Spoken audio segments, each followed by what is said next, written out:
जैसे जैसे हम ध्यान लगाते हैं और ध्यान की गहराइयों में जाते जाएंगे, हमारी आंतरिक शुद्धि, चक्र शुद्धि तो होती ही है, साथ ही साथ expansion of powers, expansion of spiritual powers भी होता है। मैं आपको स्टेप बाय स्टेप बताने का प्रयत्न करूंगा कि जब हम ध्यान लगाते हैं तो किस प्रकार से हम एक एक फेज़ को क्रॉस करते हैं। बहुत लंबा वीडियो नहीं होगा, मैं संक्षिप्त में ही बताने का प्रयत्न करूंगा। सबसे पहले जब हम ध्यान में बैठते हैं इनिशियल स्टेजेस में, उस समय उबासियाँ आती हैं, उस समय हमारे को नींद भी आती है। इसलिए कोशिश ये करनी चाहिए कि प्राणायाम करके हम ध्यान में बैठें, अथवा जैसे उबासी आए अथवा नींद का हमारे को लगे कि नींद आने वाली है, तो उस समय प्राणायाम, भस्त्रिका प्राणायाम अथवा अनुलोम विलोम स्टार्ट कर दिया। अब जैसे आपने देखा होगा कि जब आप बहुत गहरी नींद से सो के उठते हैं तो एक बहुत फ्रेशनेस हमारे को फील होती है, हम बहुत फ्रेश फील करते हैं। तो शुरुआत के स्टेजेस में जब हम ध्यान में बैठेंगे और हमारे को हल्का हल्का ध्यान लगना शुरू होगा, तो क्या होगा, हमारे को वो जो 8 घंटे 6 घंटे सोने के बाद जो फ्रेशनेस आती है, वही फ्रेशनेस हमारे को 15-20 मिनट या आधे घंटे के हल्के से एक ध्यान के में जो हम बैठेंगे 15-20 मिनट आधे घंटे में ही हमारे को वह फ्रेशनेस आनी शुरू होगी। जो हमारे ये जो कनपट्टी होती है ये बहुत हल्की महसूस होगी, बहुत ज़्यादा फ्रेशनेस आएगी आपकी आंखों में, हमारी आंखों में एक चमक आनी शुरू हो जाती है, क्योंकि हृदय कमल खिलता है, एक ताजगी, एक सुख, एनर्जेटिक फील करने लग जाते हैं हम। फिर जैसे जैसे हम थोड़ा और गहरा जाते हैं तो क्या होगा, हमारे को जो ये हमारा शरीर है इसकी फीलिंग होनी बंद हो जाएगी और हम लंबे से लंबे समय तक बस हमारे को चारों ओर क्या हो रहा है वो हमें पता है, अथवा कभी कभी हम ध्यान में खो भी जाएंगे।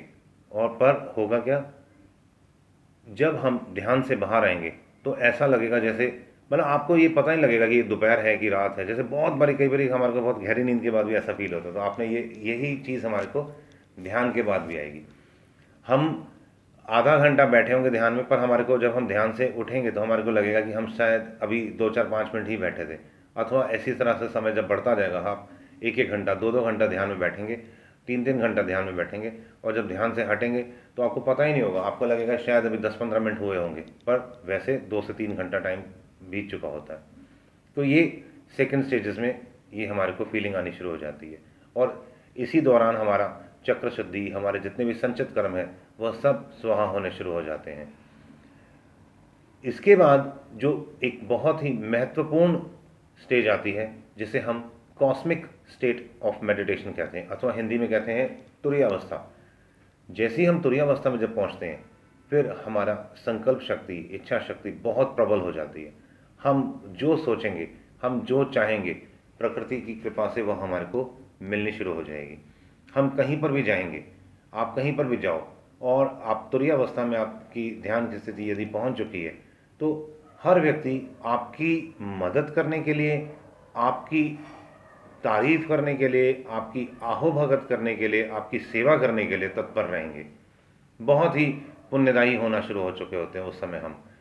हम जहाँ पर भी जाएंगे, हमारे जैसे ही हम वहाँ पहुँचेंगे, हमारे सारे काम स्वाभाविक ईश्वरी कृपा से होने शुरू हो जाएंगे, क्योंकि लोग हमें बहुत ज़्यादा पसंद करेंगे। हमारे जो ऑरा है वो बहुत पॉजिटिव, बहुत प्योर हो चुका होता है। और इन्हीं दिनों, इन्हीं तुरीयावस्था के स्टेजेस में हम जो भी चाहें वो हम क्रिएट कर सकते हैं, हम मैनिफेस्ट कर सकते हैं। तो जैसे जैसे हमारी ध्यान की गहराई बढ़ती है, मैंने आपको 3 स्टेजेस में समझाने का प्रयत्न किया है कि हमारे को क्या क्या लाभ होते हैं। अब चौथी स्टेज जो होती है, वहाँ पर जब हम पहुँचते हैं तो हमारे को मटेरियल वर्ल्ड से हम पार होना शुरू हो चुके होते हैं। हमारे को इस मटेरियल वर्ल्ड के हम वैसे ही इतना भोग चुके होते हैं, अथवा हमारे पास इतना पैसा, धन, हमारे पास हर सब कुछ वैसे ही लेविशनेस इतनी होती है कि हमारे को किसी और चीज़ की आवश्यकता रहती ही नहीं है। व्यक्ति आत्मसंतुष्ट, आत्म आनंद, आत्म शांति में विचरना शुरू हो जाता है। तो पहली 3 स्टेजेस में तो हमारे को इस सांसारिक सुख की प्राप्ति होती है, और जब चौथी स्टेज में हम पहुंचते हैं तो हम योग की स्थिति पे पहुंच जाते हैं, जिसे हम योगी की स्थिति कहते हैं। तो मैंने ये थोड़ा सा कुछ बताने का प्रयत्न किया था। यदि आपको अच्छा लगा तो वीडियो को लाइक करें, चैनल को सब्सक्राइब करें, और हो सके तो अगर अच्छा लगा तो वीडियो को शेयर भी करें व्हाट्सएप, फेसबुक और दूसरे सोशल मीडिया अकाउंट्स पर। यदि आपकी कोई क्वेरी है तो आप कमेंट्स बॉक्स में मेरे से पूछ सकते हैं। All the best, God bless you all.